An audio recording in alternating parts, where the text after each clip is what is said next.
October 17, 1931, the day Al Capone was convicted for his mafia crimes. No, actually for tax evasion.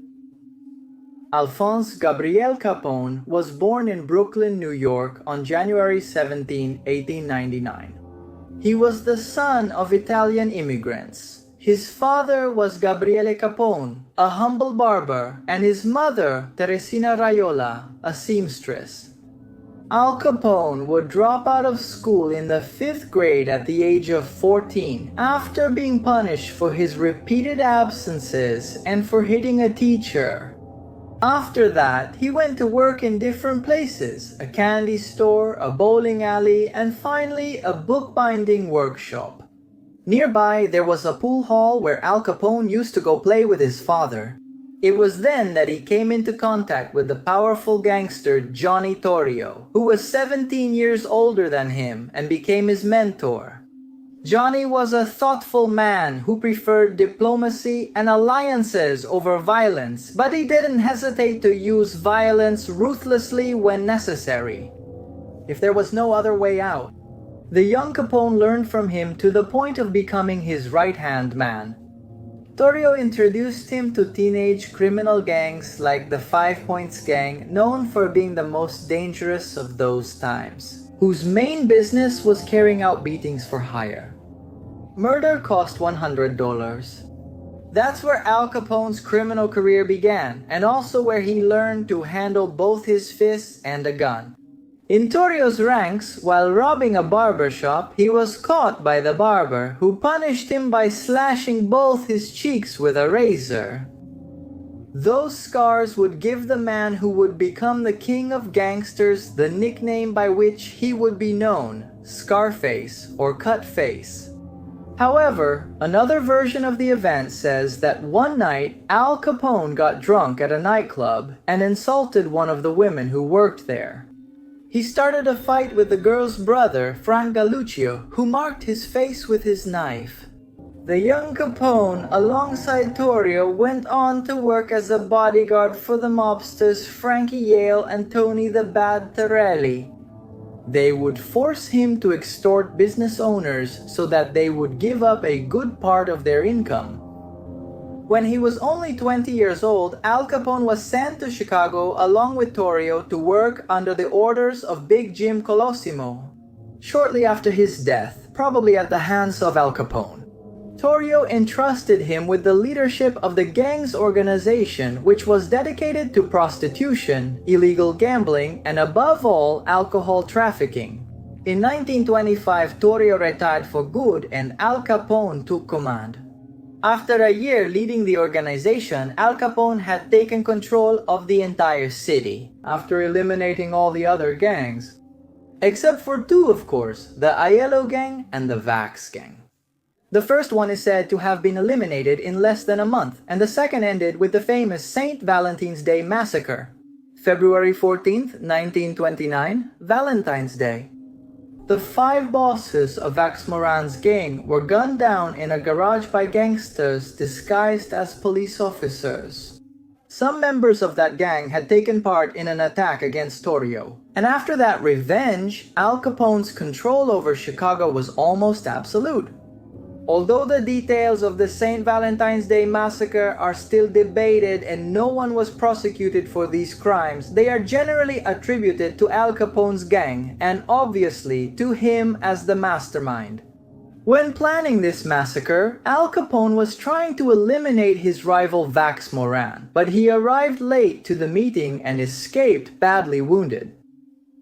The massacre left a significant mark on the country's popular memory, as well as the legend of revenge he took against 3 traitors whose heads and bodies he crushed with a baseball bat, after inviting them to a dinner at his headquarters in Hawthorne, in Cicero.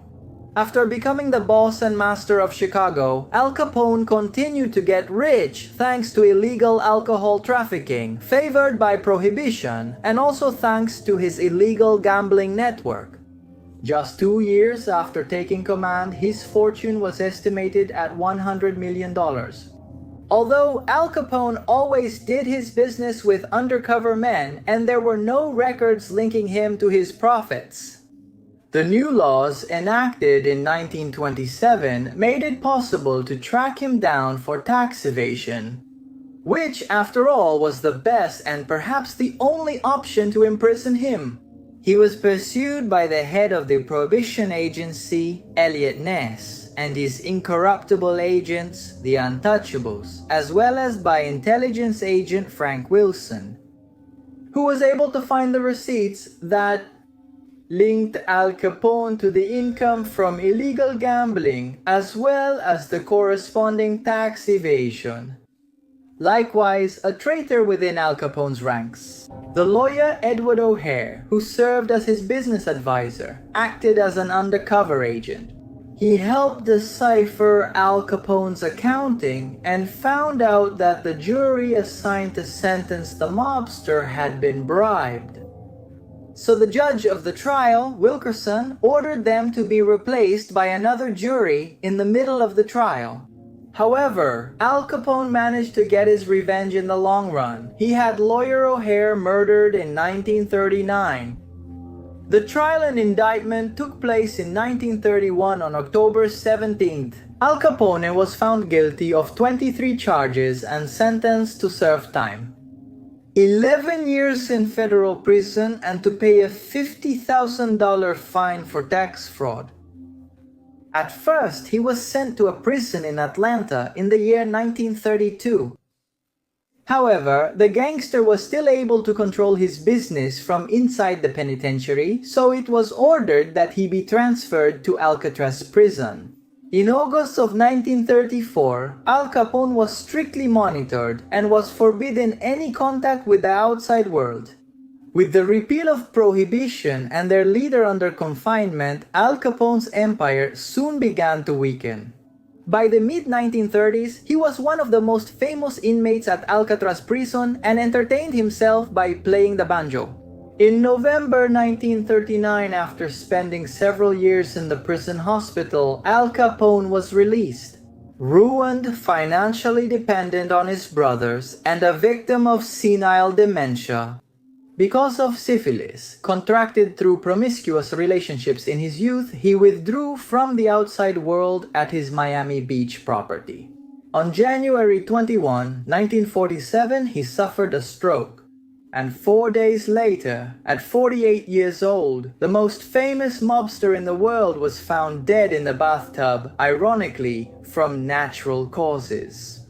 An unworthy end for someone who was once the leader of the Mafia, but very fitting considering he was always used to mocking the law and getting away with all his crimes.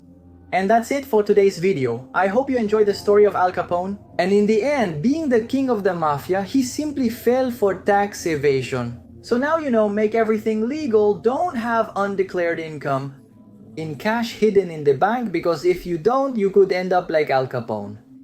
I'm Magnus Mephisto. If you enjoyed this El Diaque video, please like, subscribe, and enable notifications. We'll definitely see each other in the next video. Goodbye.